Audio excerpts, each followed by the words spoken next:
recorded live in Jacksonville, Florida. This is Trivial Warfare. More than just a pub quiz, Trivial Warfare is your gateway to a worldwide trivia community. Join your hosts, Jonathan. Take these broken wings, it's Mister! Broken wings. Son of a bee sting! Chris. I thought it was about a tree falling. I thought it was talking about a person going down. Oh, no. Really? Yeah. Oh, really? Carmela. My vodka's telling me that no, they didn't. And the answer is yes, they were in 1854. You lied to me! Ben. Jonathan was literally about to break things. He wasn't kidding. He was about to get it from his desk and destroy something valuable. And the rest of the Trivial Warfare Army for another week of fun and games. Now here's your host, Jonathan Oakes.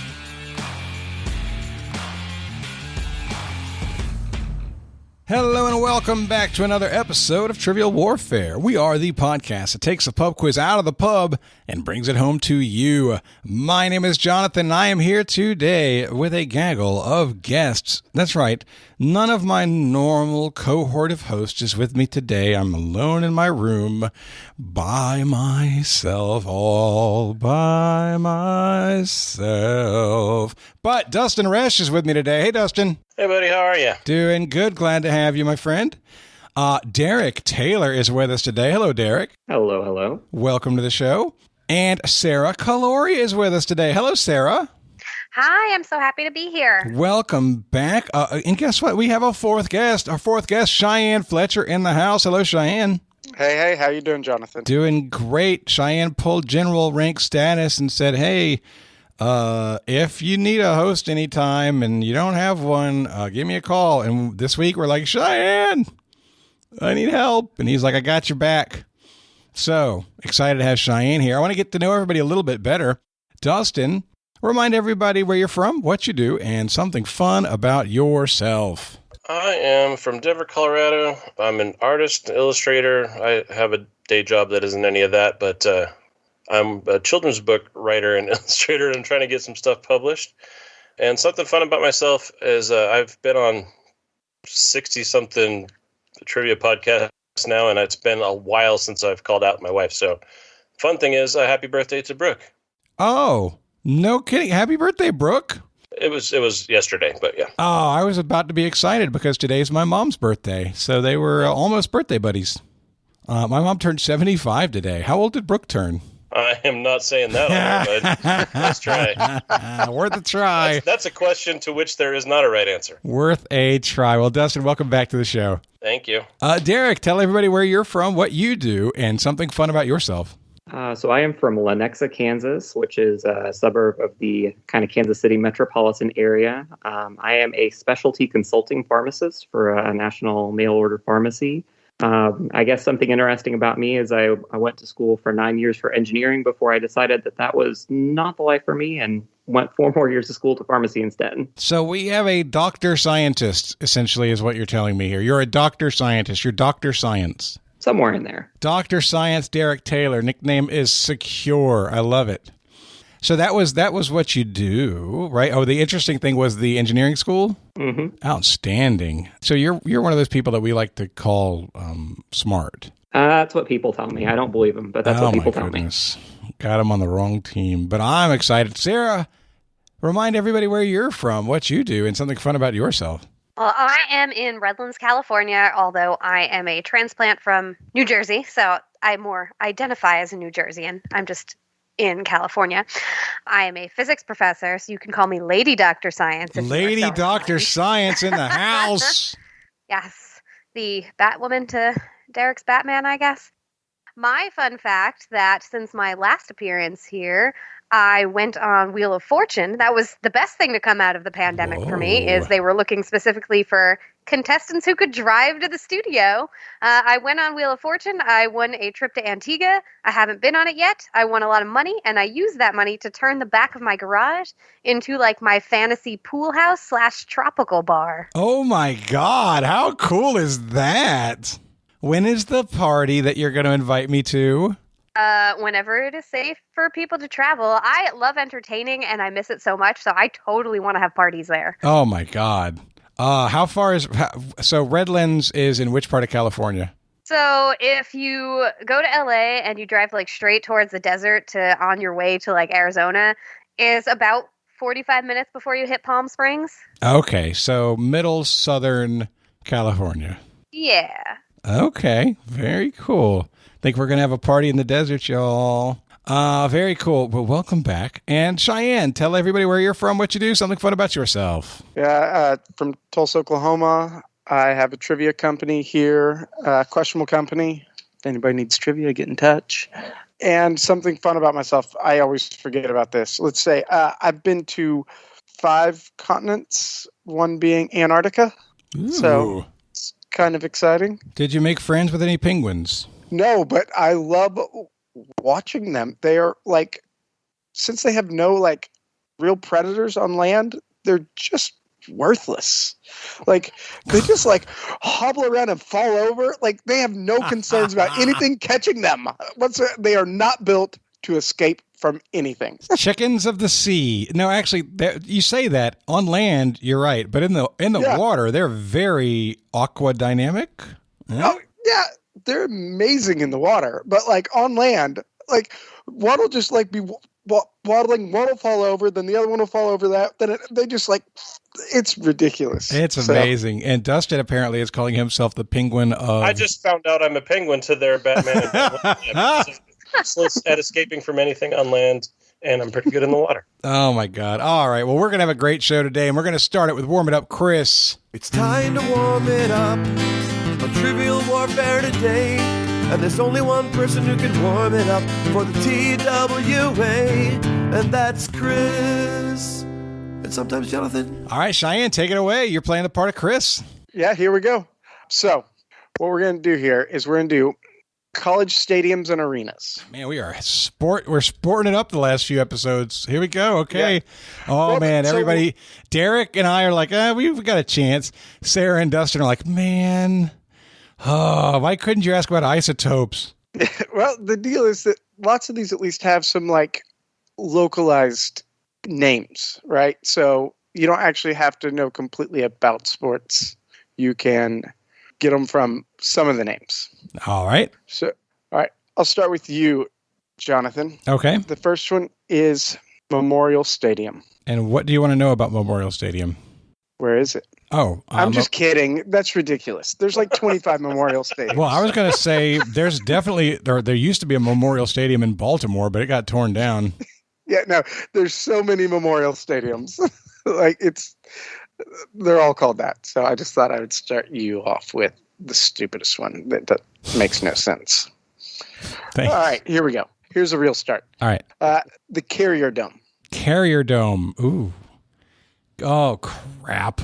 And I can give some hints on some of these. This one isn't coming to me immediately, I'll tell you that. I was about to say maybe Indianapolis, but that's Lucas Oil Field, not the Carrier Dome. I don't know. I'm going to need a hint. I don't know anything about the Carrier Dome. Think orange. Think orange. Okay, when I think orange, I think about Syracuse. I think about Clemson. I think about Florida. I think about asking for help from one of the other 3 people who are doing Warm It Up Chris, if they have any ideas. The only thing is I'm betting it's named for the Carrier company that does air conditioning, That's but I don't know what region they're in. Yeah. Yeah, I think that too. Other orange teams? Are there orange... It's not Oklahoma State is orange. Florida Gators, Oklahoma State. Hey, Oklahoma State's in Tulsa. Do they don't have... No, they're an outdoor stadium, though. And they may not be in Tulsa. I will say that it's been mentioned. I mean, my only help would have been Syracuse. That's it. They're cold. They might have a dome. All right. Well, sure. Let's say Syracuse. Yeah, it's Syracuse. Nice. The college football team has a dome? No, it's stadiums and arenas. So that's where their basketball team plays. Oh. Sorry. Okay. Yeah, I was like, I've seen a Syracuse game. I thought it was outdoors. Oh. Yeah, no, sorry. I don't know. Did I say? No, you didn't. Football? You didn't. Okay. Oh, Yeah, that's just the most famous one. like I don't know what their football stadium is, but the Carrier Dome is somewhat well known.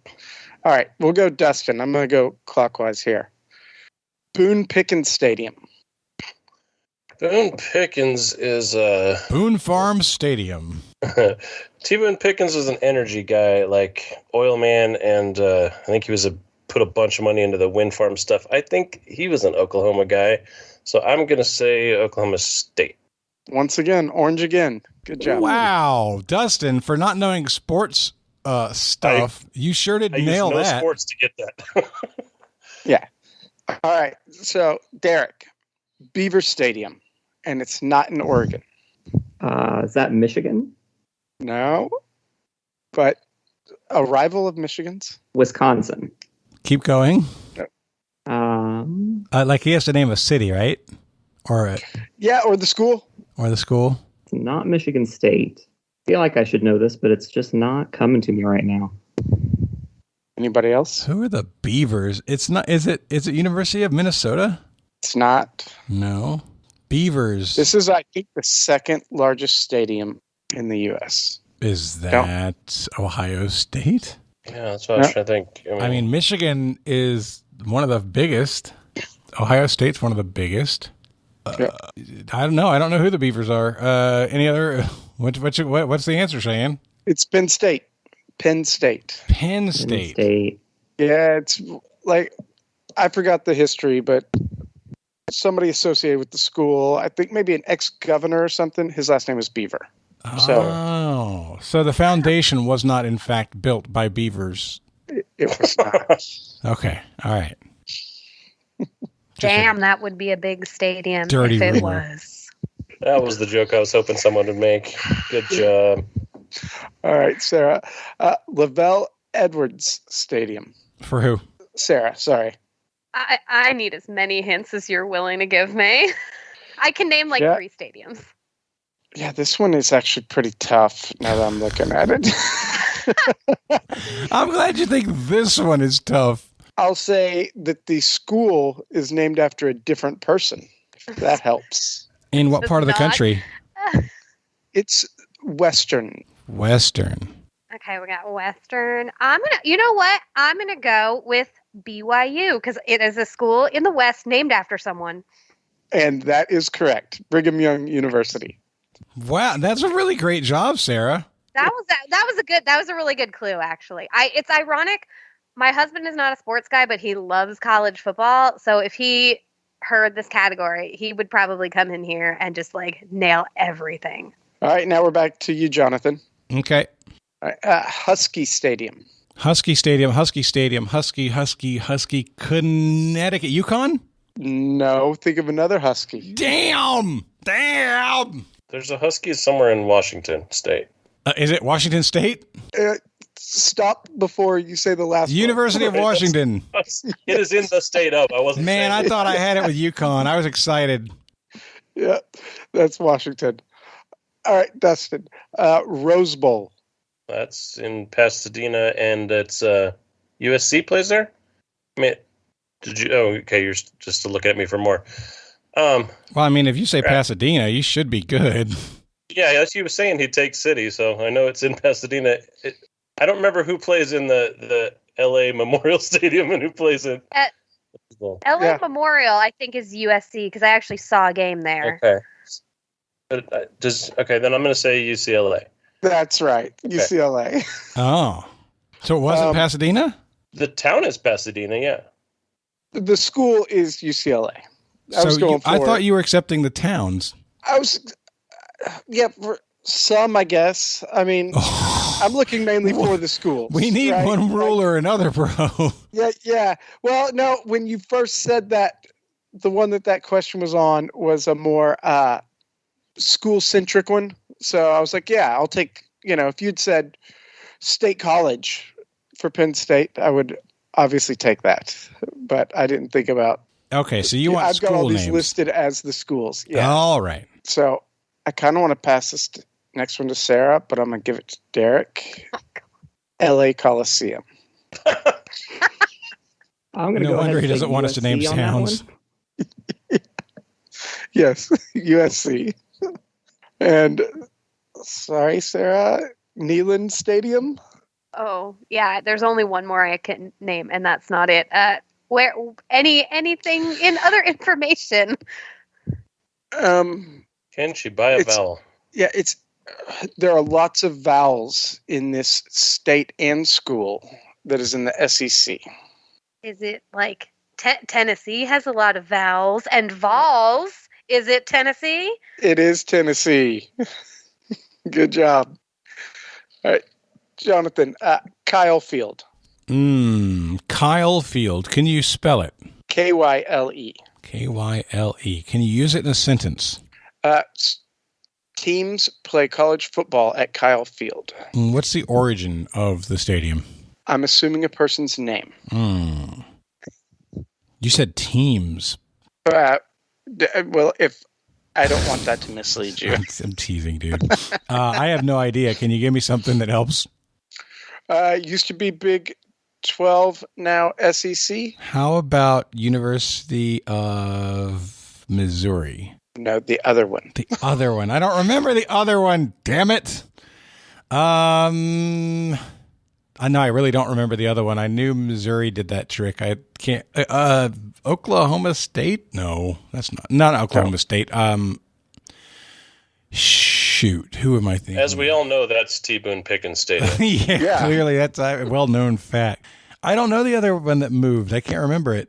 I thought Texas did, but I'm certain that's not the name of their state. Texas A&M. Would help if I. Texas A&M. Yeah. Okay. That's what were you going to say, Derek? It looked like Derek had like a clue or an idea. I know my Big 12, and yep, Aggies were going to be my clue. Oh, yeah. All right, Dustin. Kyle Indoor Stadium. Cameron. What? I was just about to say, dang, Kyle, you're all over the place. Yeah, Cameron Indoor Stadium. Okay. Well, now I'm all thrown off because I definitely knew it before I didn't know it before. This is basketball. Okay. Then I will try Duke. And you will be correct. Good job. Well, only because I know they play basketball well. The Cameron Crazies. Yeah. Cool. All right, Derek. At KFC Yum Center. KFC Yum Center. So I feel like the University of Kentucky is a little too on the nose, but University of Kentucky? You're really close. Is it Louisville? It's Louisville. That's what I thought the same thing, Derek. It's like, no, what's the other? Oh, there's another big school there. All right, Sarah. FedEx Forum. Yeah. Keep the hint. Just automatically feed me a hint or two. I mean, this is all named after where FedEx is based. If that helps. My business and econ score in Learned League is also very low, like my sports score. Anyone would like to assist me? That's fine. I'd love to if I knew. I don't know where it's based. Right. It's somewhere up in the sky, right? They live in the helicarrier. Every time I try to give a clue, it's like too on the nose. When I thought FedEx, I thought you were going like the Washington football team. I thought they played at FedEx Field or something like that. This is FedEx Forum, you said, right? Yeah. Yeah. Maybe indoor. So how about Georgetown? No. This middle of the country, think Arkansas and Tennessee. Oh. Memphis? Yeah, this is where Memphis. Yeah, FedEx is based in Memphis. University of Memphis, just in case. Yes. Jonathan. All right, last time around. All right, Madison Square Garden. What school plays their games in Madison Square Garden? I don't know. How about NYU? No. How about Sarah? Columbia? Looks like she knows. Sarah. I know, but I went to NYU, so I know that they don't play their games there. What are New York colleges?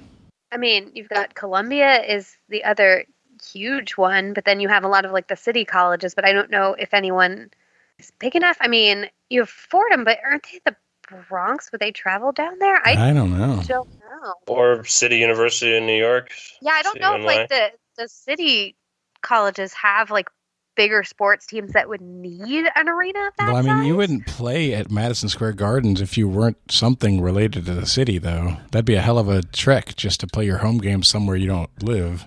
Yeah, but you got like a lot of private schools around there too. Like there's a ton of colleges. All right, can we get a hint, Cheyenne? Yeah, I'm trying to. I think that this is a correct hint. I don't know if this will help at all. Oh, good.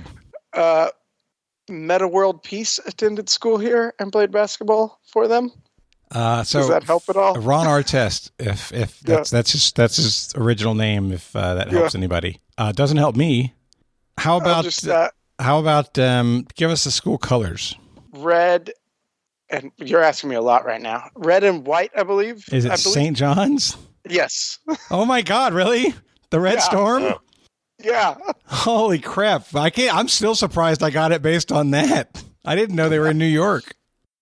Yeah, they're in Queens. Oh, all right. All right, Dustin. We will give you Pete Maravich Assembly Center. Oh man, I know I should know that name, and I'm pretty sure it's from basketball. And yeah, I'm gonna need some geographical clue. Is this Northwest? No. No. A more current star from the same school, not really current, but more current than Pete Maravich would be Shaquille O'Neal.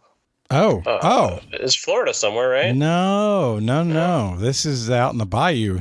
Oh, LSU? Yep. Okay. Yep. LSU. Okay. God, man, it took a minute for that uniform to pop back in my head to remember those giant dunks that Shaq would do as a college player. All right. So where did Pete play pro ball? Was it in Seattle? I don't think so. All right, you keep going. I'm going to look that up. Yeah. I was thinking that it was, but I don't remember. All right. These last two, I know one person should know both of them, so can maybe assist on the other one. Let's go with the Charles Koch Center for Derek. The Charles Koch Center. Koch. Koch. Okay. That makes me think of the Koch brothers, but I don't know whereabouts they are from. I think something like Kentucky. It's that region. I mean, if it's Coke, I'd think L.A. Just because of the amount. No, it's a cocaine joke. Yeah. They're from coal country somewhere, the Koch brothers. So Pennsylvania. West Virginia? No, I don't know. I thought the clue on this was going to be Koch brothers. Atlanta. No, they're from Wichita. So really? Wichita State. Wow. Wichita State. Going back to Pistol Pete Maravich, Utah Jazz and New Orleans Jazz for a little bit, but he was a jazz player. Okay. And now the Bill Snyder Family Football Stadium for Sarah. Or for the group, really. Yes. For the group at this point. This Bill may be one of Snyder. my alma maters, so Yeah. I may be somewhat familiar with this. Okay. Right. What's the answer, So Derek? where did you go to school? Kansas State University. Go Wildcats. Nice. That is correct. And that is our warm it up Chris question for the episode. Thank you, Cheyenne. We're all hoping that is the most difficult question of the day for everyone because we are screwed in a big way if it's not. But Yeah. good job. Good job. Thank you. I just was like, if we'd had a little bit more sports oriented people, or He's I don't blaming know. the victims. That's victim blaming, sir. Victim blaming. Oh, God. All right. So, guys, this is episode number 344. This is on the main feed. 344. We're 6 away from 350. I want to let you know if you love the show and you want more of it. If you want to hear 200 episodes that happened way back when, the only place you can get them is to be a patron. $5 a month or more at trivialwarfarearmy.com. You can sign up, get your benefits. You can come on our family of shows once you reach a certain level, like these fine people who are on the show right now. And we look forward to getting to know you and seeing you. TrivialWarfareArmy.com. Also want to let you know that you can pick up your everyday Q&A trivia calendar for 2022 at triviacalendar.net. They are more than halfway sold already. We will run out. I can promise you that. We ordered more than we ever have, and we're still going to sell out. So make sure you pick yours up today. It gets crazy around November. These things start flying off the shelf. So triviacalendar.net. Make sure you grab yours.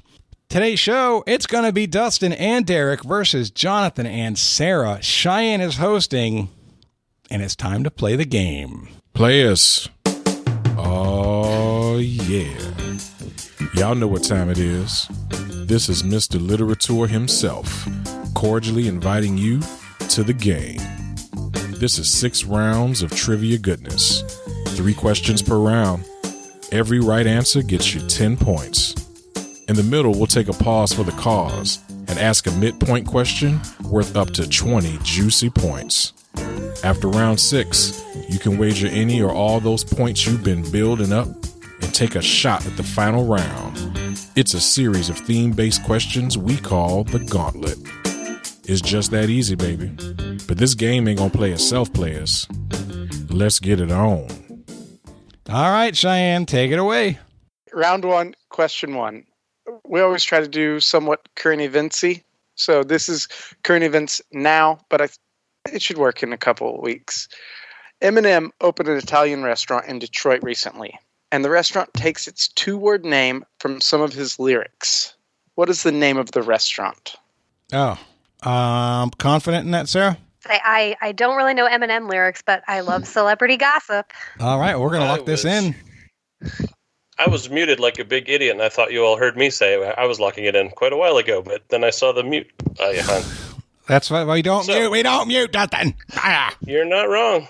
So, yeah, I mean, this one was pretty much an insta-get, and I'm sure it's because somebody in the community shared the news, but this has to do with 8 Mile and Lose Yourself and somehow naming a restaurant after throwing up on himself, but I believe it's Mom's Spaghetti.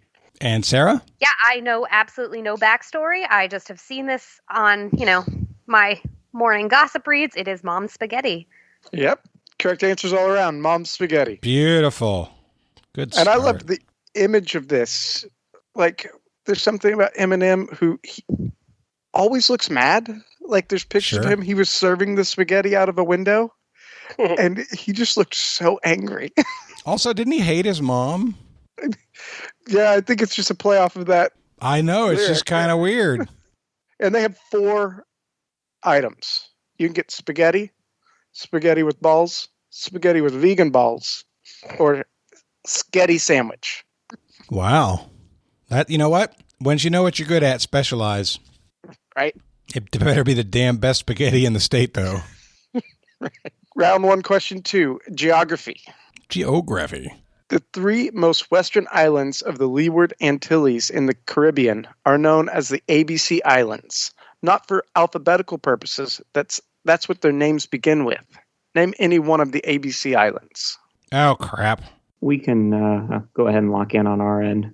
Okay, so I know that, Sarah, I know that I've had this question before, and I know that at least one of these is obscure. Like, and I think it might be the B. Like, it's not an island. I'm not saying it's something you've never heard of, but it's an island where it's like, oh, I didn't expect that one to be listed there. You suggested Aruba. I thought about Antigua. We talked about Barbuda and Curacao. I'm kind of thinking Aruba might be the best of the 3. So I could be wrong. I don't think it's Antigua and Barbuda because they're a country together, and I'm going to Antigua on my Wheel of Fortune thing, so I've been doing research on it, and I don't think I encountered it as part of the ABC Islands. I love that.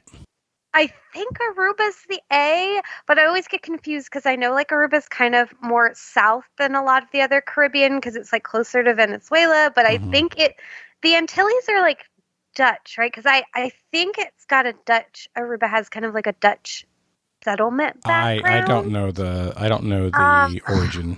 Because I always think like Netherland Antilles sounds like it's pinging something in my head. Wow. The only thing that Antilles pings for me is Wedge from Star Wars. So you suggest Curacao we both kind of agreed on as well. Well, like, Curacao is funny that you mentioned Netherlands. Curacao is literally part of, like, when they play World Baseball Classic, they wear orange. And they have a lot of black players on the Netherlands team. And you're like, why are all these black guys from the Netherlands team when there are not that many black people in the Netherlands? It's because Curacao plays under the Netherlands flag in the World Baseball Classic. So if there's a Netherlands connection, Curaçao's probably a good answer. I would be relatively confident in Aruba, but also with that, I'm very happy to go with Curacao. And you're right. I've had this question before, or at least heard it on your podcast. and I think it's the bee island that I never remember. Yeah, I don't think it's one of the bigger ones. I'm a little bit nervous about Curacao. Even with that, I think maybe Aruba's the one that feels the best. If it feels, like I said, It was your gut. It was your gut. I'll go with it. Yeah, then let's go with it. Let's do Aruba. Locked in. We got lucky on this one because Dustin said that he's got a trip plan coming up. Yeah, I'm going to the B one in about 3.5 weeks, COVID allowing. So yeah, they are Dutch. It's Aruba, Bonaire, and Curacao, and I've got a COVID test booked on the way home from Bonaire in November. So, yeah. Yep, good job. Points all around, and Dustin had it. Aruba, Bonaire, and Curacao. We had two of them. Like I said, Bonaire, that's not like when you name Caribbean islands. If you don't know Bonaire, you're not going to name Bonaire. Yep. All right, here we go. Round 1, question 3. Ski mask the slump. No, it's music. So music. Ski mask the slump. Ski mask the slump. He's gone. Oh God. Ski Mask, the Slump Dog, and Juice WRLD found success on what music streaming platform founded in Sweden? All right, we're going to lock in. We're just making jokes at this point, but I don't know how much we have to debate with. I have an idea right away. Yeah, I know people that work at Pandora. That's in like the East Bay of California, and I believe that Spotify is Northern European and I think Swedish. So my only contribution to the conversation is that IKEA does not have a music streaming service. And I was trying to make up music products in IKEA land. Can you imagine having to assemble the app for that thing? Jesus. Right. Install it. There's an extra screw.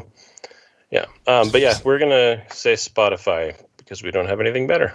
And Sarah, you and I immediately said, okay, probably SoundCloud or Spotify.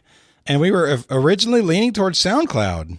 Yeah, I thought it was more creator-driven for a while. But then what did you learn recently, Jonathan? I don't know if it was recent, but somewhere down in the depths, I remember reading an article about Spotify and learning that they were a Scandinavian country or that they were from a Scandinavian country.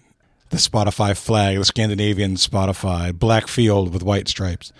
No, green stripes, sorry. These jokes are terrible. They'd be better if I told them right. Anyway, I remember reading an article and being surprised to learn that I think Spotify is Scandinavian, which is a big freaking clue towards going with Spotify as the answer. So that's what we did. We locked in with Spotify. Oh, wow. I didn't expect the Sweden to be the thing to push you away. Yeah, it's SoundCloud. Oh no! Like, those are both two of the, like, there's this whole, like, rap scene that comes up through SoundCloud.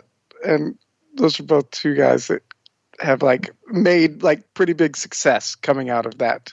So apparently the Nordic music streaming scene is popping.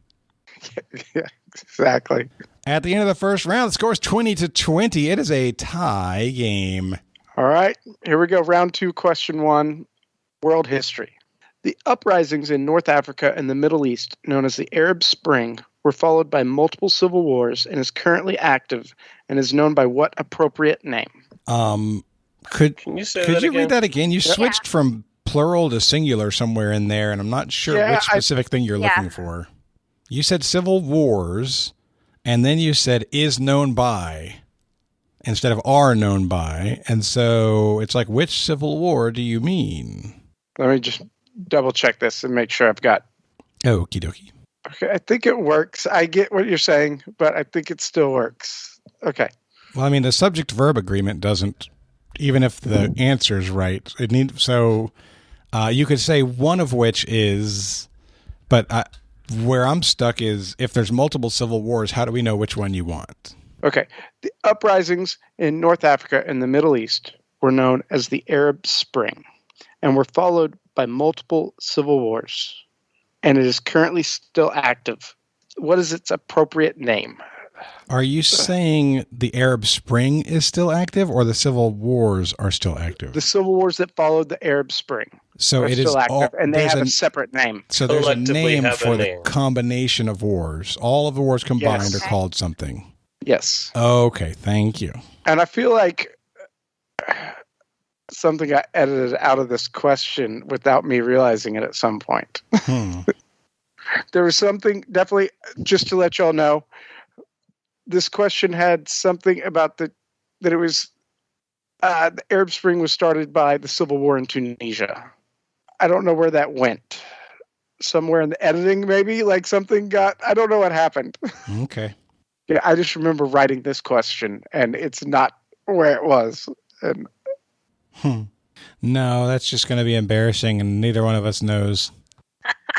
The strategy is to lock in first so you don't have to talk about it.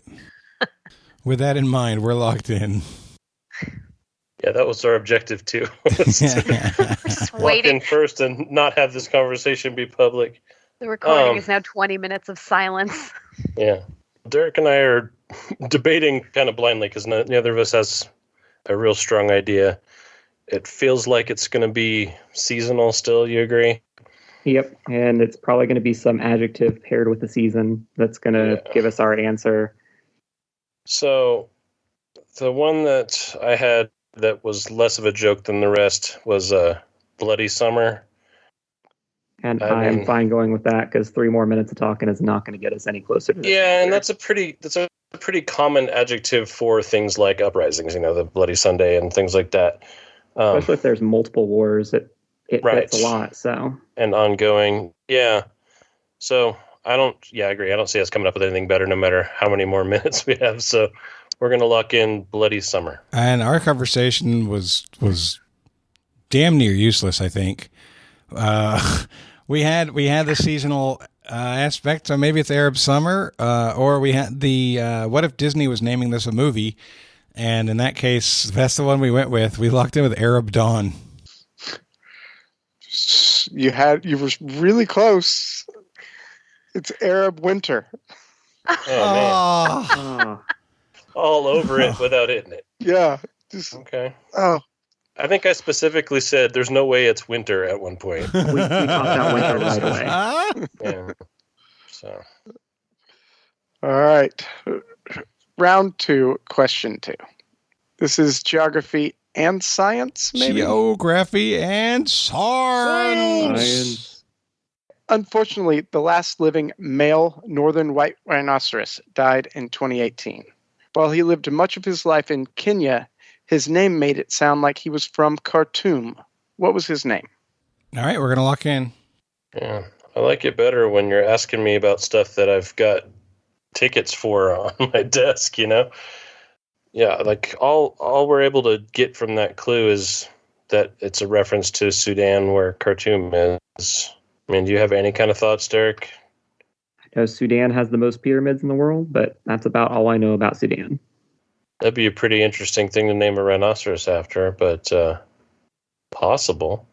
You think his name is just the most pyramids in the world?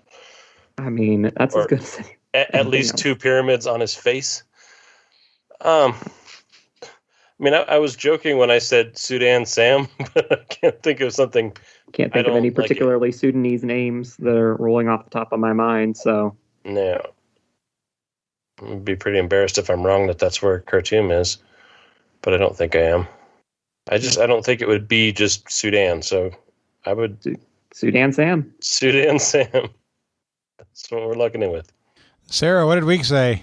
Well, we certainly did not say Africa's most famous cereal mascot, Sudan Sam.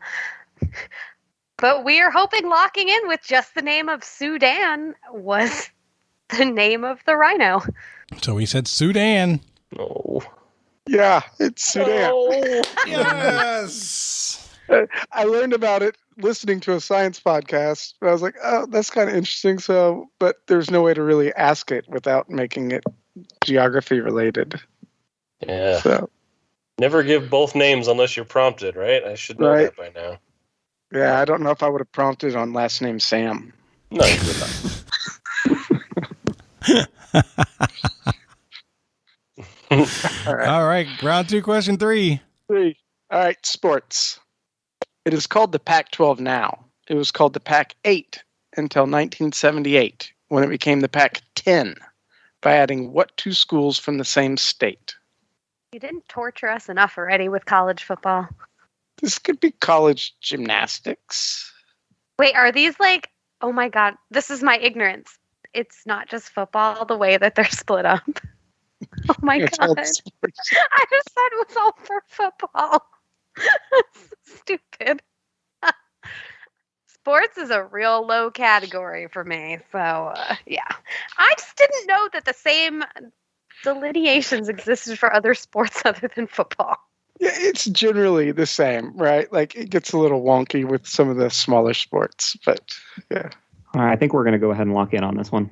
All right. You know, I do enjoy sports, but college sports is not anything close to being a skill for me. I mean, it could be any number of things, right? But you're thinking Pacific. So did the original Pac-8, Pacific 8, exclude either Washington or Oregon? Seems unlikely. So it could be maybe they just added 2 more schools from California, being that there's a billion schools in California. But Yeah. the thing that we were just talking about was Arizona, maybe Arizona State and University of Arizona, maybe those have been added to the Pac-10 or were added. I don't know, but it's possible.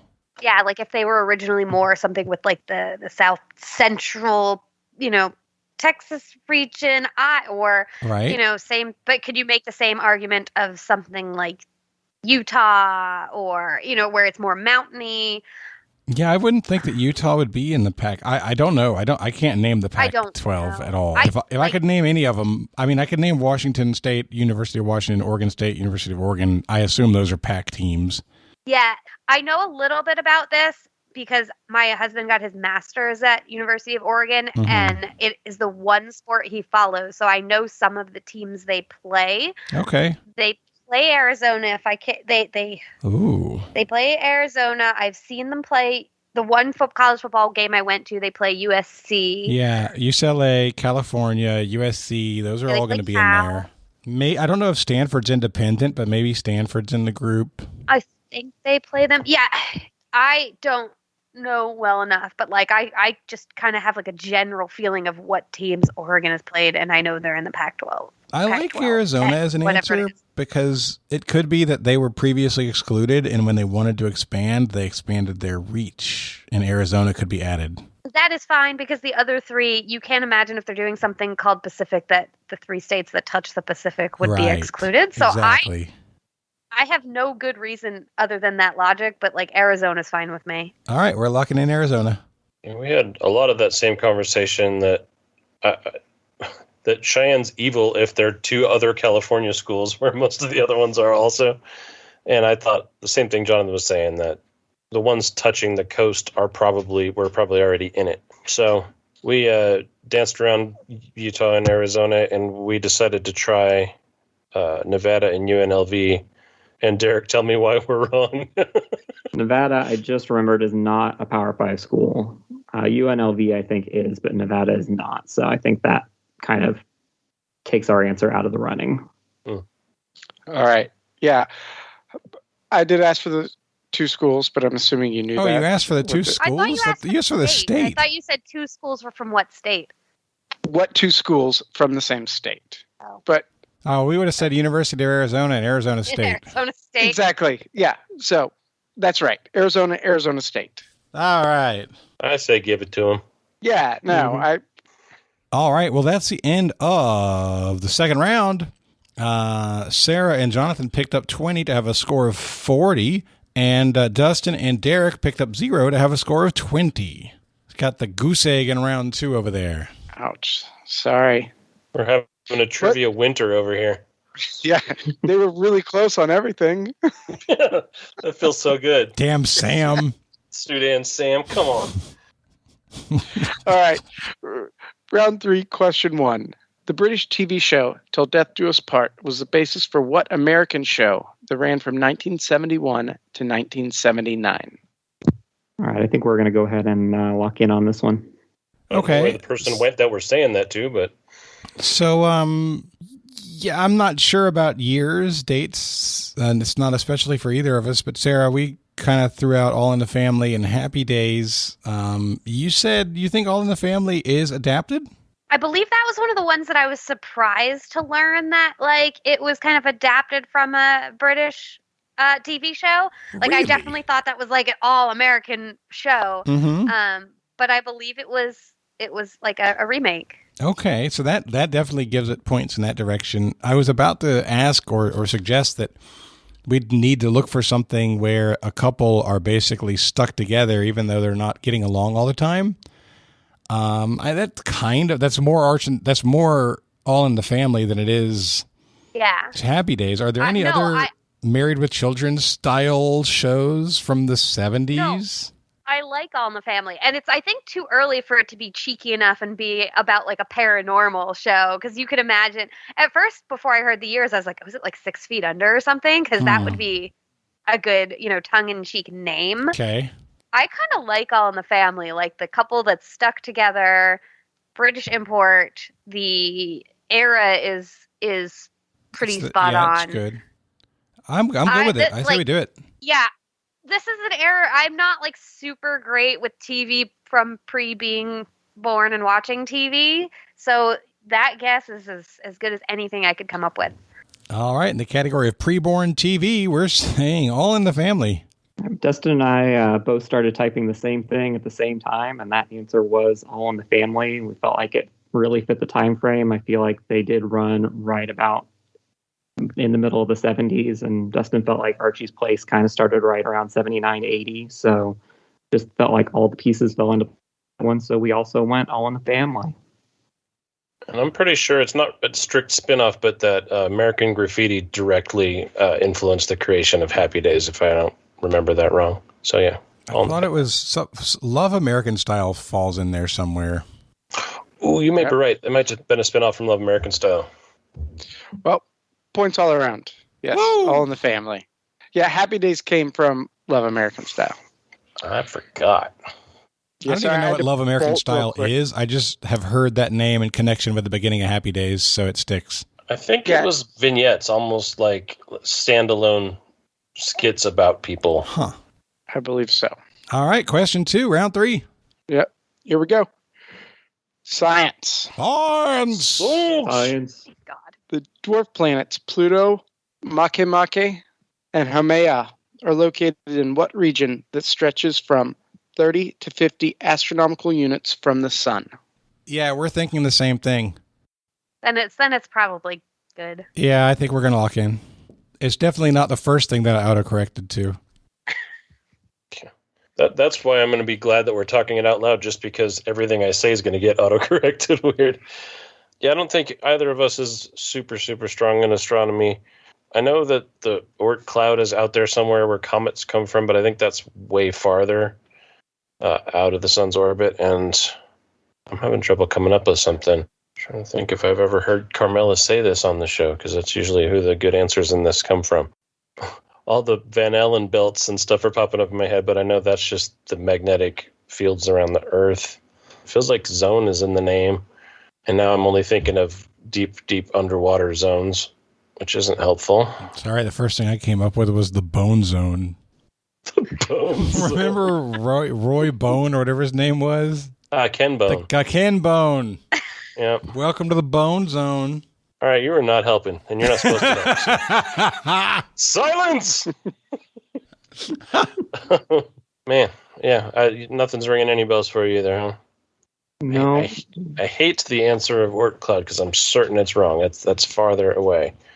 Astronomically, at least, it's the closest guess we've got so far. The undiscovered zone, undiscovered country, the used to be a planet zone. So I guess we're going to have to lock in with what I'm certain is a wrong answer of the Oort cloud. All right, Sarah, we were thinking the same thing. Why don't you talk about it? Well, I'm a physicist and I know a lot of astronomers, but I don't know a lot of astronomy more than like what I've picked up just by being around astronomers. But I know there's another belt, and this is the one I always get confused with, the asteroid belt. But I think the one further out is the Kuiper belt. Kuiper. I don't know how to pronounce it. I've always just said Kuiper. Somewhat Dutch. I don't. My guess is it's like one of these Dutch scientists, and Americans always say their name wrong. He was from the Lesser Antilles. Yeah. But I think that's roughly, because I know it's a solar system kind of location, and I think it's one of those, like, it's not all the way out. I think that's what it is. So we went with Kuiper Belt or Kuiper Belt. Yep, that's absolutely correct. Yeah, Kuiper Belt. Kuiper. Yeah, so. Nice job. I typoed. We spelled it right, too. Yeah, we spelled it right. But my autocorrect sent over to Sarah originally the Murder Belt. The Murder Belt, yes. That's like right around the sun. I feel like your phone's autocorrect dictionary is going to be used as evidence for something one day. Oh, my God. All right. All right. This hurts. Here we go. Round 3, question 3. Video games. Video games. In 1999, Sony famously announced the U.S. release of the PlayStation with a one-sentence press conference at E3. $299. That's the sentence. A devastating blow to which other console that was ultimately considered a failure that had just minutes before announced its U.S. launch and price at $399. All right, we can go ahead and lock in on this one. All right. Sarah, you brought up Dreamcast immediately. Who did Dreamcast? Sega. I think it was like they were trying to make It the was next Sega. big thing. And Atari had the it's funny. Jaguar. I don't know a ton of video games. I worked in a video game store, though, for like my senior year of high school in 2003. Okay. And I'm like, the other big consoles around there are Xbox, but you can't consider the Nope, Xbox a not a failure. bust. I just know, like, Dreamcast was one of those, like, oh, the Dreamcast. Yeah. I think Sega was trying to follow up stuff from earlier in the 90s, and it just kind of went bust. But I know nothing about the Jaguar. I have never heard of it until you've mentioned it today, so I have no idea. I do not have super strong feelings about this because 2002 and 3 was when I worked in a video game store. I still know nothing, very minimal about video games. If it's not something a boyfriend of mine played in high school, I don't know much about it. So I agree with Dreamcast. Atari had a failed console called the Jaguar. I agree that Xbox is not a failure. It's not a Nintendo product. They had the GameCube and a few others around that time, but I don't think that you could call any Nintendo product a failure. And so I think Dreamcast is the way to go. Fine with me. All right, we're going Dreamcast. Well, we simulcast the Dreamcast answer immediately, and I think that the Sega Dreamcast is the Sudan Sam of game consoles. Yeah. Y'all have the right manufacturer. Mm. It is Sega. Sega Saturn. Dreamcast, I think, is 2000. Oh, God. I remember hearing, yeah. Oh, it sucks is I had the word Saturn floating around in my head at the beginning of the question, but I never even brought it up because Dreamcast sounded so right. Yeah, I almost even threw in like video games and science. Oh, the Saturn. Video games near the Kuiper Belt. Yes. All right. Well, at the end of the third round, the score is 60-30. Jonathan and Sarah have a 30-point lead. And Cheyenne, we're going to the midpoint. Bear with me on this halftime. Oh, God. It's something that I learned that I was like, this needs to be asked. And this seemed like the best location to ask it. Oh, my God. But God. that just means that you all suffer. Great. All right. I'm leaving. If it's about college football, I'm leaving. I'm done. No, it's not. It's about movies, and more specifically, the Oscars. So movie stars named Oscar. Yep. Got it. All right. So I only need the last name. But here's the deal. In the Best Oscar for Actor, there are two people who share the same last name. Only two. And Best Oscar for Best Actress, there are two people who share the same last name. And the Oscar for Best Actress, there are two people who share the same last name. You just said that. And same with supporting? Supporting actress. And same with supporting actor. Really? So each of these has one set of people with the same last name. That's cool. I know. Like, I found this out, and I was like, okay, this needs to be. I'm going to give y'all a hint. I'm going to give you the years that each of them won their first Oscar. Oh, this is very kind of you. The first one of each pair, you're saying? No, Yes. all 8. Okay. Well, yes. Like, Oh, but so if somebody won more than one, I'm only going to give their first. Right. got it. Okay, so for actor, we have 1980 and 2006. For actress, we have 1934 and 1954. For supporting actress, we have 1989 and 2017. And supporting actor, we have 1944 and 1999. Real quick, those are the years of the awards that I gave you. That's cool. That's cool. So, not the film release. Yeah, the film release was the year before, just to clarify. The pairing for supporting actress was 89 and 2017, right? Yes.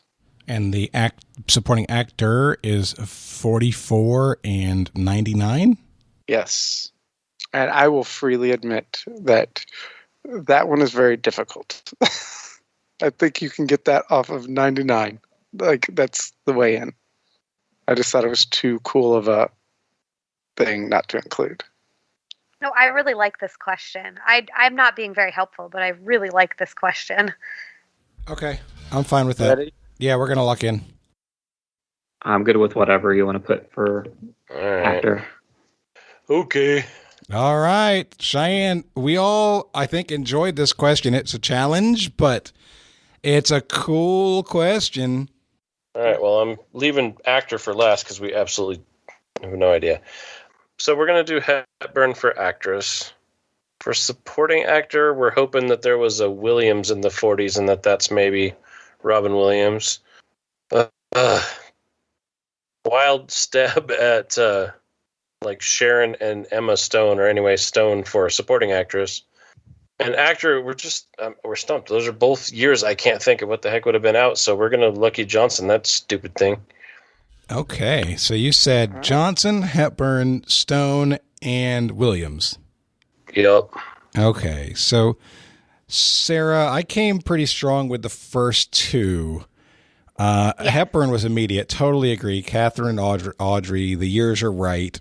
Then for the lead actor, I quickly went to Hoffman because 80 was around the year of Tootsie. And Philip Seymour, I believe, won a Best Actor somewhere in there. 2006 is a good year for that. So we said Hoffman. I don't know if it's right, but it feels good. Then we started debating supporting. And Sarah, do you want to take the rest of this? Sure. I mean, I like Stone because I kept thinking Emma Stone. I was like, what's another actress? I couldn't think of another. Oh, you should have said it. I would have said Sharon. I didn't even think about it, but I like my other one because I feel like Viola Davis has been nominated as the best supporting actress for like so much. So we went with Davis because I was like, 89. Isn't that around like Gina Davis, maybe Thelma and Louise or something like that? So we went with Davis, and then supporting actor. The 40s, I have no idea, but I was like, wasn't 99 around when Boogie Nights came out? Because it's like my favorite movie or one of my favorite movies. And I believe Burt Reynolds, that was like his comeback getting Best Supporting Actor. And I don't know if the year is right, but I was like, at first I was like, Debbie Reynolds? No, that's an actress. But I was like, maybe she married an actor named Reynolds. Or maybe Reynolds was one of these, like, it's kind of a generic enough name. Maybe there was a guy Reynolds in the 40s. So we went with Davis for supporting actress and Reynolds for supporting actor. And I think we've got all of our four straightened out like that. So Hoffman, Hepburn, Davis, Reynolds. All right. So this was inspired by, recently we had a question playing trivia, and it was name the two actors that share the same surname. And it's Dustin Hoffman and Philip Seymour Hoffman. Awesome. And that's for Kramer versus Kramer for Dustin Hoffman, and Capote for Philip Seymour Hoffman. I love missing a Dustin question when I'm behind, boy. And so then that made me wonder if there were others. And I just went through the list, right? And it just happens that there's two in each of these lists. So actresses, yes, is Katharine Hepburn and Audrey Hepburn. Audrey Hepburn for Roman Holiday, Katharine Hepburn a whole bunch. She's got 4. Supporting actress, yes, 1989 for The Accidental Tourist is Gina Davis. Oh! And then Viola Davis for Fences. Sarah! Nice work.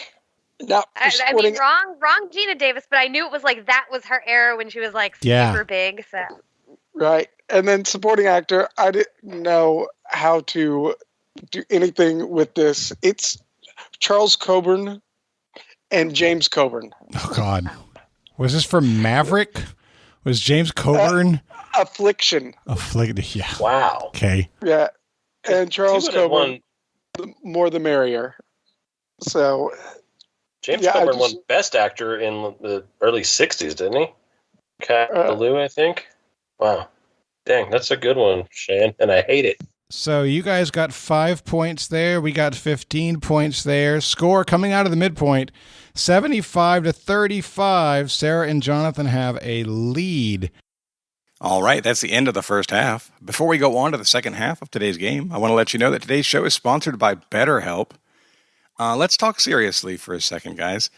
We've all done interesting things that we've never experienced before during this pandemic. We've all been at home a lot more. We've all had to change routines, change things up, and sometimes it makes things harder.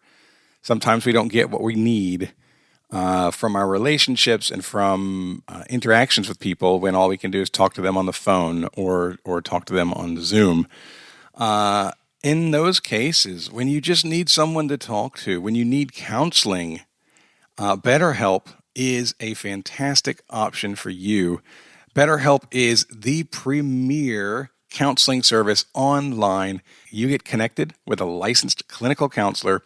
You have the ability to message them anytime during the week. You schedule appointments with them. They're all online. It is a fantastic way to find somebody to talk to who can help you with whatever you're struggling with.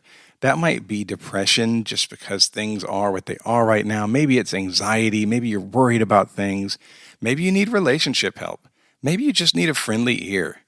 BetterHelp is that kind of service, and you can get it right now. It's convenient. It's professional. It's affordable. You can start living a happier life today. You can be listened to. You can be cared about. You can have a counselor that is helping you. As a listener of Trivial Warfare, you'll get 10% off of your first month by visiting our sponsor at betterhelp.com/TWA. That's right, you can join over 1 million people who have taken charge of their mental health. 1 million people all over the world. Great Britain, Australia, Germany. If you're at Murdo Station in Antarctica, you can do BetterHelp. Go to betterhelp, that's HELP.com/TWA. All right, let's get on with the second half of today's game. Here we go. Round 4, question 1. Sarah's wheelhouse. Sports. Great. Thanks. Bill Russell both coached and played for the Boston Celtics en route to the 1969 NBA championship. But what Laker, who is still an NBA icon, won the Finals MVP award? I want to lock this one in if that's okay with you, Derek. Go for it. Well, just... I'm not sending it anymore. I'm just going to say it out loud. There's famous Lakers all throughout, but I think this is a cute question. Jerry West. Can I ask? Is it cute? Is the word icon? Because I was like, is it the guy the logo's based That's exactly on? what Like I think icon? it is. That's I couldn't exactly name what who I think it was. is. But I was like, is that a hint? Is it clever? Because I like that. If that's what you think it is. I think that's what it is. The person who's silhouetted in white on the NBA logo is Jerry West, who was an all-star level player for the Lakers in that era. So we are locking in with Jerry West. Yeah, I was thinking through, and I said I think it might be Jerry West based on the Lakers thing, and I'm like, oh crap, he's the icon of the NBA. Like, not an ongoing, still active participant, but he is visually the icon. So we also have Jerry West. And, yep, y'all got the clue? Yep, that's Jerry West. That's good, nice. Good one. All right, here we go. Round 4, question 2. Reality TV. Chris Allen was the winner of the 8th season of American Idol, but as often the case with that show, a runner-up has had more post-Idol success. Who was the runner-up that year? In addition to 2 albums, the person took over lead singing duties for a Rock and Roll Hall of Fame inductee. So much information. I had just off a runner-up for Chris Allen. You didn't need anything else. All right. I'm going to send it to Sarah, and we're locked in.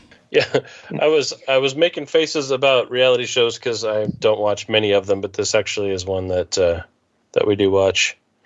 And Derek's on the same page. So yeah, this is Adam Lambert who's singing for Queen. Knew it as soon as it said Queen. Yep. We obviously locked in with Adam Lambert. He was the voice that was really special on that season. And somehow Chris Allen won because he's just a likable guy. But Adam Lambert, 100%. Yep, points all around.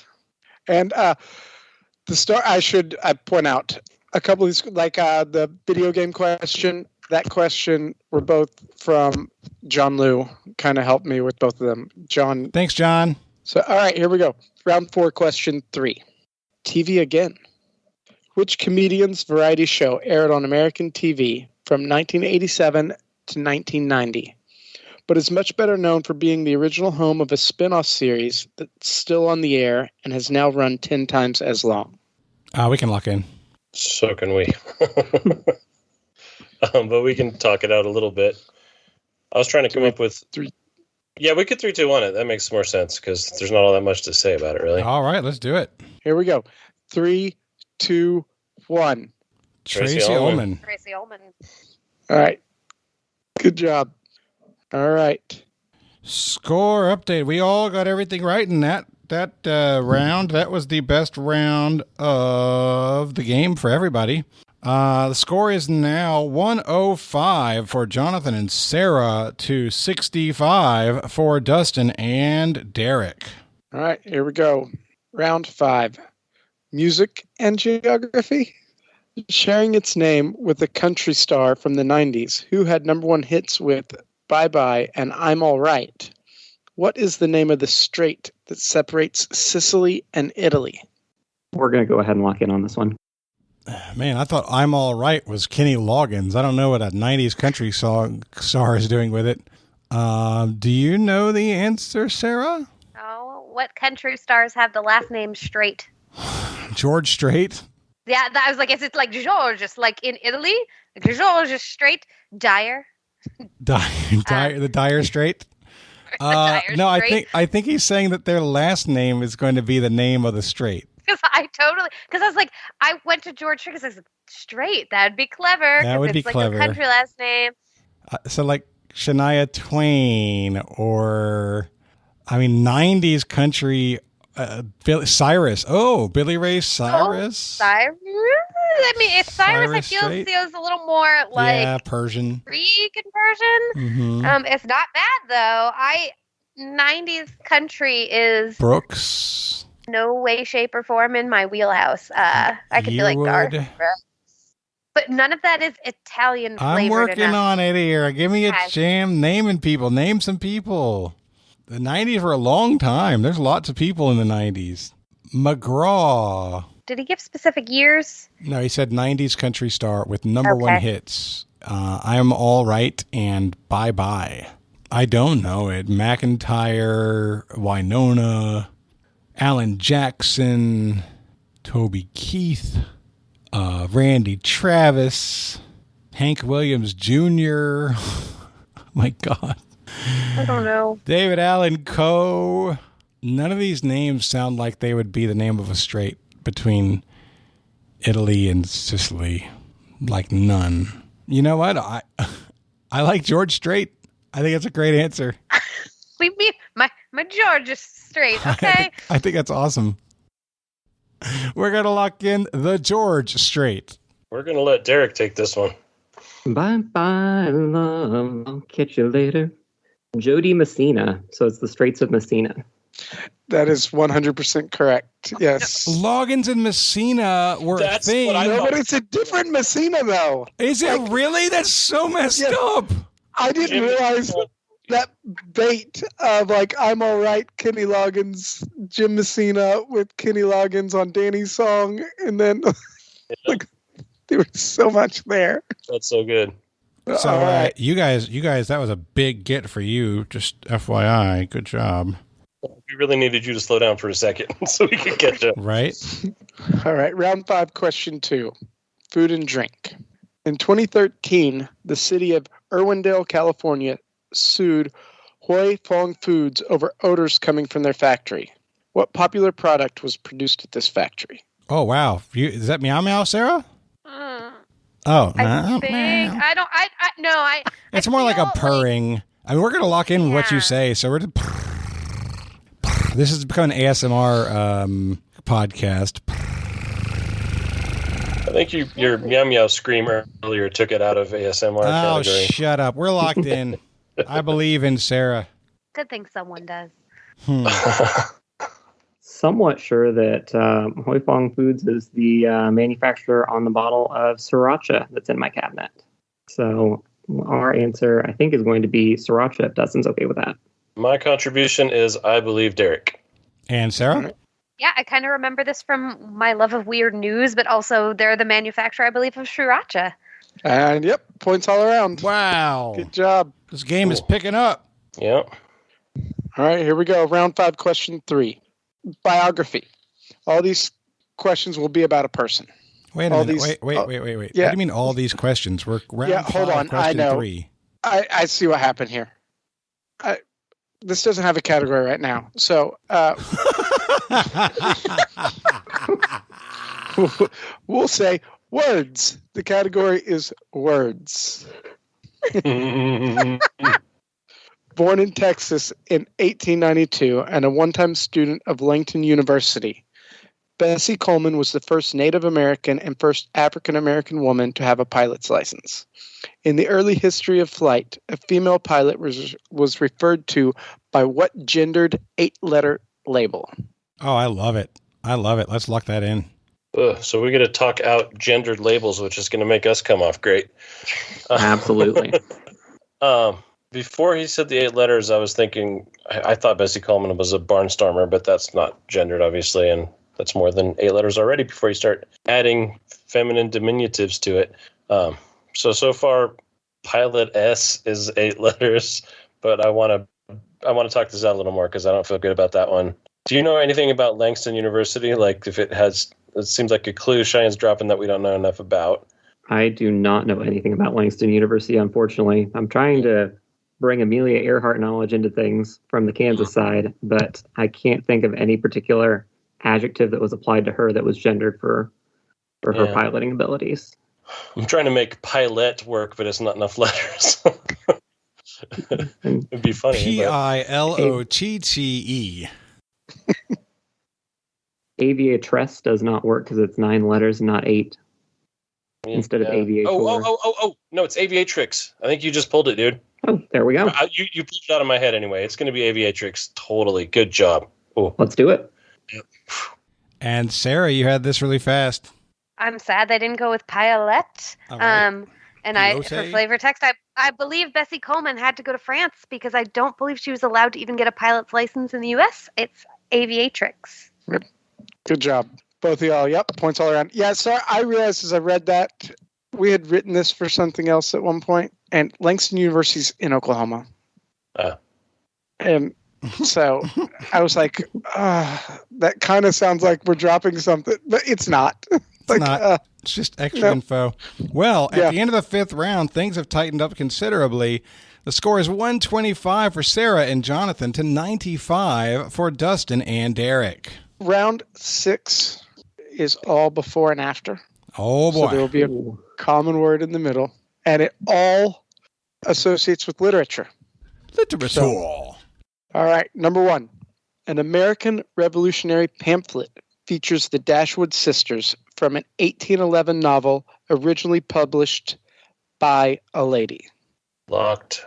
All right. Sarah, is this going to be...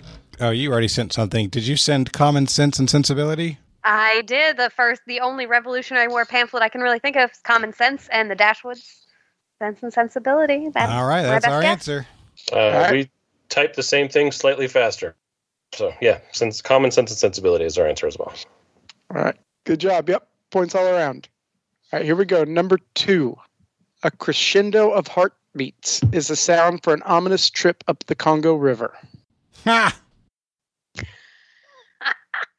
Oh, yeah. I love it. Yeah, we're locked in. I had half, and Derek seemed to have the whole thing here. I'm hoping that's right. I didn't totally understand the crescendo part, but I had the Conrad part, and I think you're right. So tell us what you got. From Heart of Darkness, and I think it's Telltale Heart, so Telltale Heart of Darkness. And Sarah? Yeah, we Jonathan and I literally just texted each other something Heart of Darkness at the exact same time, and then I was like, oh, Heartbeats. I was like, what is in Heartbeats? And I was like, no, it's because the beating gets louder as the narrator freaks out. Telltale Heart of Darkness. Yep, good job. Points all around. Yep. And question 3 in round 6. Yep. Question 3. A retired civil servant in St. Petersburg rants and raves about a fantastical subway in the 19th century American South. I like the last thing I just sent you, Sarah. If nothing else, for the entertainment factor. Yeah, I think we're locking that in. All right. All right, we are dying over here, and I think I've been down the wrong rabbit hole for most of this time. For some reason, I thought that he meant Florida. And not Russia. Until just the last 30 seconds. I caught to that really fast. I'm like, ain't nobody wrote anything about St. Petersburg, Florida. So I really think that the second fantastical, I think, is maybe a problem because maybe it's leading us the wrong way.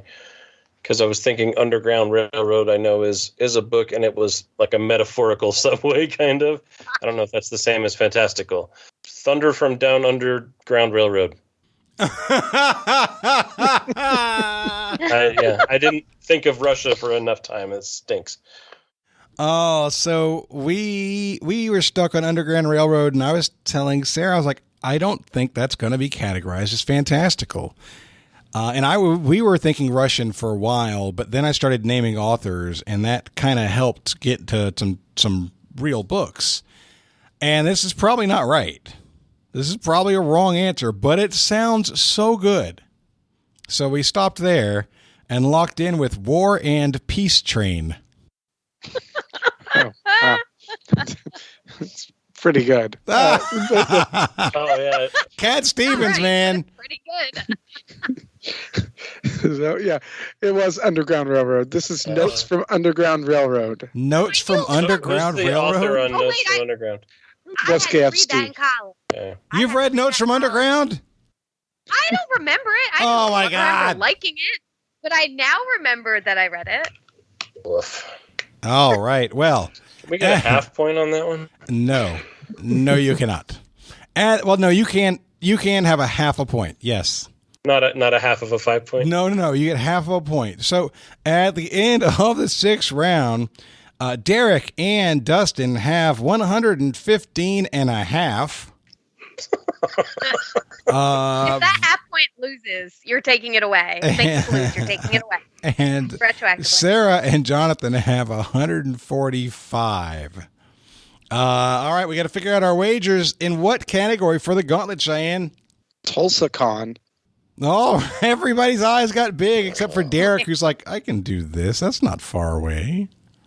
All right, our wagers locked in. All right. Okay, we're locked in with the wager. Everybody ready? We're ready. All right. So this all started because I just had to, maybe I can get him to listen to this someday, but a friend of mine is doing really good in the TV world right now. And so I'm just super proud of him. So I wanted to ask a question about him. All right. Sterling Harjo, a current Tulsan, is the creator of what Hulu show with a punny name about a group of indigenous kids in Oklahoma? Sarah, you feel good about that? Yes, all right, I do. we're locked in. We're also locked in for that one.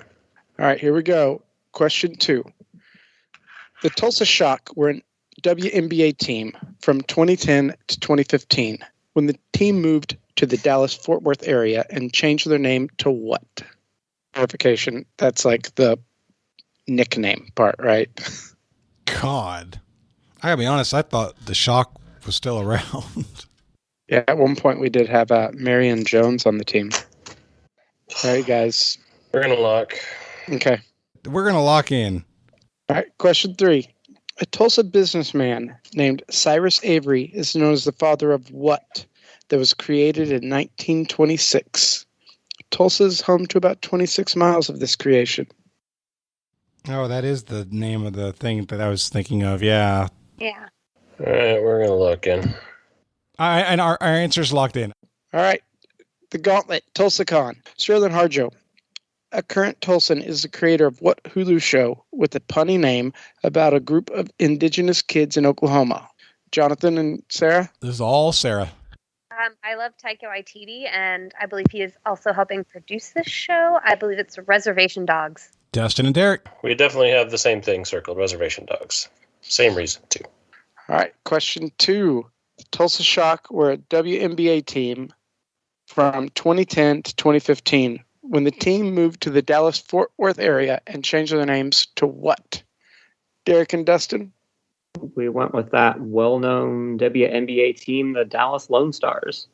Oh, hey, that was one of our options. We're both in trouble at home because our significant others are both from Dallas area. Oh, boy. Yeah, we spent a lot of time on this and didn't know. I thought the Shock were still a thing. We ended up changing the name to the Texas Twisters. Yeah. Or just the Twisters. I think we locked in with just the Twisters in case you accidentally renamed. The Sudan All Twisters. right, fine. Twisters. All right. And question 3. A Tulsa businessman named Cyrus Avery is known as the father of what that was created in 1926? Tulsa is home to about 25 miles of this creation. Jonathan and Sarah? I mean, we debated this on text for a long time and didn't get anywhere. We debated it out loud for a long time and didn't get anywhere. And at the very last second, I just decided to answer barbed wire because, hey, that's a thing and it's measurable. So what did we switch from? We went from windmills to barbed wire at the last second. I don't know where you got this. I don't either. It literally was the last thing we said. So we said barbed wire. I was hung up on barbed wire for a while, but Derek's pretty sure that the barbed wire museum is in Kansas, not Oklahoma, and 26 miles doesn't seem like anywhere near enough. So the answer I talked him into trying is escalators. Okay. A lot of escalators. It is all right. All right, Cheyenne. Bring the pain. Yeah, all right. So, yeah, the answer to number 1 is Reservation Dogs. Okay. And it's pretty cool. It's all being filmed around here, all using local talent. So it's pretty neat. Number 2. Yeah, the Tulsa Shock, after they moved, they came from Detroit, ended up in Tulsa for a while, and then moved to Dallas and became the Wings. I think after that, aerospace industry and stuff down in Dallas, like and Southwest. And then, okay, so this is a little tricky. A Tulsa businessman named Cyrus Avery, 25 miles only goes through Tulsa, but it starts in Chicago and ends in Santa Monica. And it's Route 66. It is Route 66. It was more like an abstract concept than a product. Okay. Well, nobody got the gauntlet questions right. So it's going to depend on how risky everybody wanted to be here. Dustin and Derek, what was your wager? I don't want to talk about it. How much of a 115 and a half did you wager? We may have been slightly too risky. 115 3/4. We better. Oh my God. Finishing with a -1/4 score, Dustin and Derek. Sarah, what did you and I decide to do? Well, I'm terrible with wager math. So we decided to be conservative. As he says, Cheyenne likes to be tricky. And he was. What did we wager? 29? That way, in case we didn't get it right, we'd still be 1 up. We'd be at 116. Yeah, we wanted to finish the game 116 to 115 and a half. But y'all didn't follow through with the 0. So, yeah, the final score of the game is going to be 116 to -1/4. Sarah and Jonathan are your winners. That was 100% losing this game on Basketball Gauntlet's record. All right, good game, everybody. Way to go. Before we finish up, we like to give everybody a chance to do shout-outs or promote causes they care about. We'll start with today's winning player, Sarah. We're taping the beginning of October. That's my dog's adoptiversary. So I want to promote two of my favorite Instagram accounts that are like dog nonprofits. One is the Old Friends Senior Dog Sanctuary. I believe it's in Tennessee. It's like the happiest place on the internet. It's like they help homeless old dogs and give them like a paradise to live their lives out in. And the other is Little Bub's, I think it's called Little Bub's Big Fund. Little Bub, like the delightfully passed away weird meme cat. Her owners founded a fund to help special needs pets and special needs like shelter animals. So just some shout outs to some nonprofits I really like that help old and special needs animals. That's beautiful. I love it. Oh, and hi. Thank you to my husband for a little bit of football knowledge and for watching my kid so I didn't have like child screaming in the background today. He won't listen to this anyway, but thanks, Jason. 3 cheers for spouses who help people come on the show. Yeah. All right. Derek, your turn. So as my 3 rescue dogs are right outside my door, I would second donate to your local shelters and what have you. But I guess if anything, my girlfriend's really big into sustainability, and it can seem like a big hurdle to clear for some people to try and move more that way. But just taking the little steps, curbside composting, switching to recycled toilet paper, something like that. Just the little steps toward living a little more sustainably. It could be my shout out for the day. Fantastic. Dustin, you're up. I got a couple of rescue pups too, so one more vote in that direction. But I want to shout out in general as a cause. We talk about climate change a lot, and the oceans are rising, but the oceans themselves need a lot of attention too. All the reefs are getting bleached and dying. So there's a lot of great organizations out there, and I didn't come prepared with names, but anything that's going to help out with reef conservation and ocean cleanup in general is a worthy thing for me. Outstanding. And Cheyenne, we'll wrap up with you. I will fourth that. I've got 3 rescue dogs upstairs that I've been worried about making too much noise this whole time because they're right above me. Yeah, and just thanks for having me on again. This is so much fun. Absolutely. We always love having you. All right, that's going to wrap us up, guys. So for Dustin, for Derek, for Sarah, and for Cheyenne, my name's Jonathan. This has been episode number 344 of Trivial Warfare, where it's not just trivia, it's war. Bye, everybody. Thanks for listening to Trivial Warfare. Be sure to check out the revamped TrivialWarfare.com as your one-stop shop to submit questions, join the community, and get access to over 150 archived episodes. Warm It Up was written and performed by Matthew Stevens. This episode was edited and produced by me, Joel Sharpton. For help with your podcast, visit ProPodcastingServices.com.